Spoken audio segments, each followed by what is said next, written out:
তখন দুর্ভিক্ষ চলে আসে। রাসূল নাম্বার 3 বললেন, যখন কোন জাতি যাকাতকে জরিমানা মনে করবে, যাকাত আদায় করবে না, দান সদকা কমিয়ে দেবে, ধনী মানুষগুলো যখন কৃপণ হয়ে যাবে, তখন আসমান থেকে বৃষ্টি বর্ষণ বন্ধ হয়ে যায়।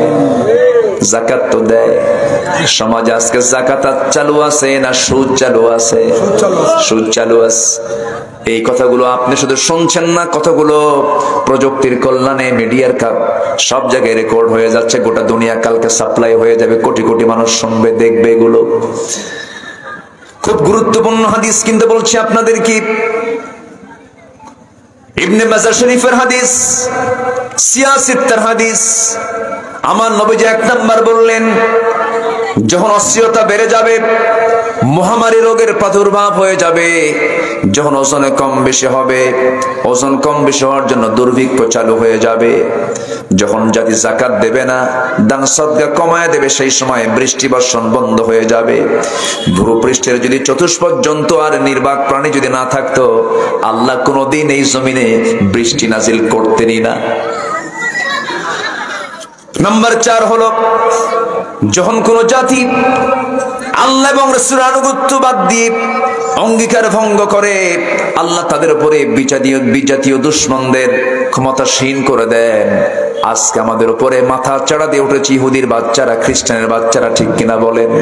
এর কারণ হলো আমরা নিয়ম ভঙ্গ করেছি কার? আইন ভঙ্গ করেছি কার? আল্লাহ তাআলার। নাম্বার 5, অনেক লম্বা কথা ছিল, আস্তে আস্তে করে বলে আবার ওই মূল আলোচনার দিকে আস্তে আস্তে চলে যাচ্ছি।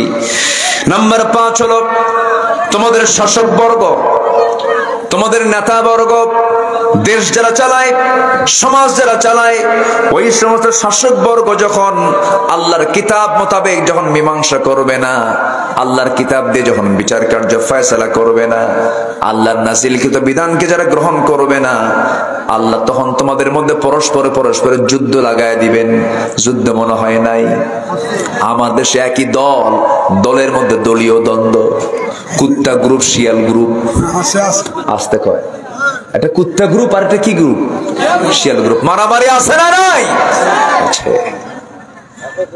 তাহলে এগুলো কেন হচ্ছে, কি জন্য হচ্ছে? আজ থেকে 1500 বছর আগে এটাকে নির্দিষ্ট করে সব কারণগুলো বুঝিয়ে দিলেন মুহাম্মদ সাল্লাল্লাহু।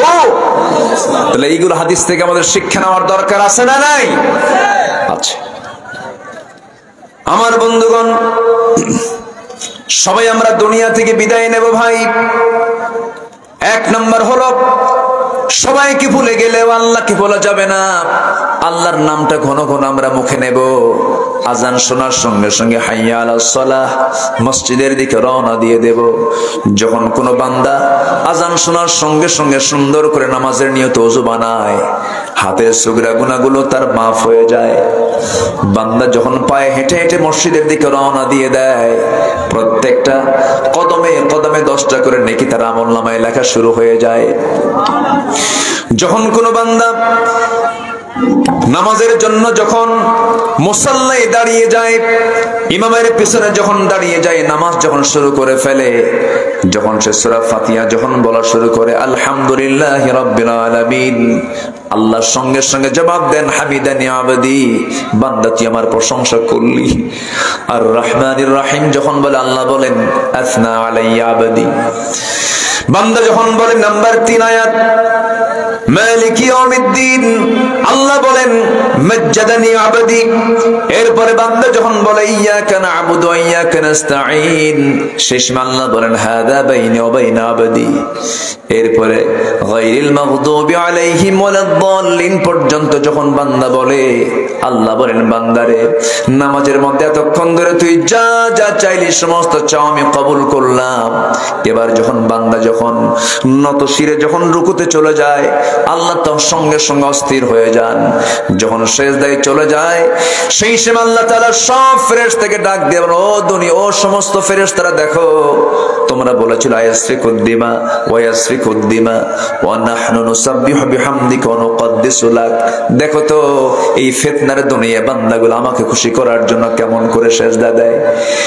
এই সমস্ত বান্দা আমারে দেখে নাই, আমার রাসূলকে দেখে নাই, কোরআনকে বিশ্বাস করেছে, হাদিসকে বিশ্বাস করে আমাকে খুশি করার জন্য রুকু করলো, সিজদা দিল। এই সমস্ত বান্দার তামাম জিন্দেগীর সমস্ত গুনাহগুলোকে মাফ করে দিয়া এদের জন্য আমি আল্লাহ জান্নাতের বাজেট পাস করে দিলাম। জোরে কোন সুবহানাল্লাহ। উলাইকা হুমুল ওয়ারিসুন আল্লাযীনা ইয়ারিসুনাল ফিরদাউসা হুম ফিহা খালিদুন। সম্মানিত ভাইরা, আমাকে আপনাকে সিদ্ধান্ত আগে নিতে হবে, আজকে থেকে জীবনে আর নামাজ ছাড়বো না আমরা। সবাইকে রাজি আছেন? যার নামাজই নাই তার ওয়াজ শুনে লাভ। অনেকে ওয়াজ শুনতে আসে কিন্তু নামাজ পড়ে না, লাভটা হলো কি? সবাইকে ফজর পড়বো আমরা? এটা হাত তুলে দেখান তো দেখি, হাত তুলে দেখান তো দেখি।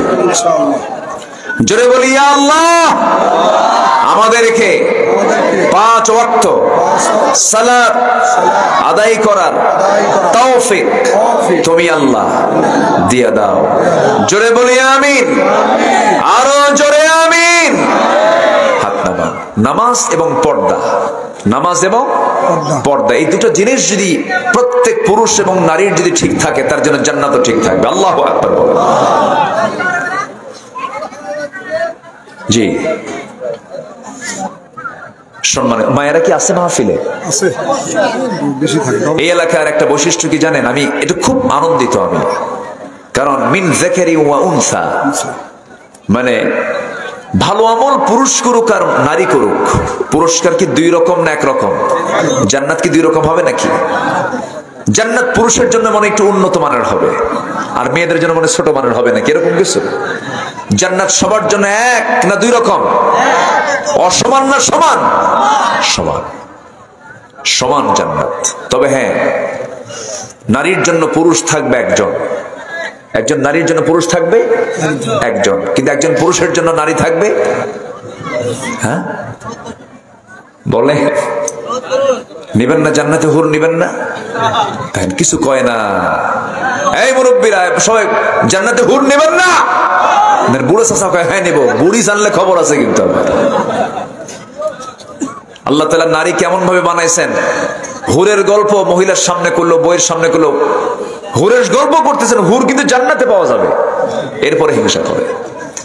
হুরের গল্প যদি করেন দিনের বেলা করবেন, রাতের বেলা করলে কিন্তু বিপদ। হয়তো পাশে শুয়ে রেখে গল্প করতেছেন, শোনো জান্নাতে না এরকম 70টা হুর দেবেন। হ্যাঁ দেখছেন, দেখেন মুরব্বী উত্তরটা দিয়ে দিছে। কিন্তু তখন বলবে কি জানেন, তুমি ওই কাতে শুয়ে পড়ো, এইদিকে তাকাবা না কিন্তু।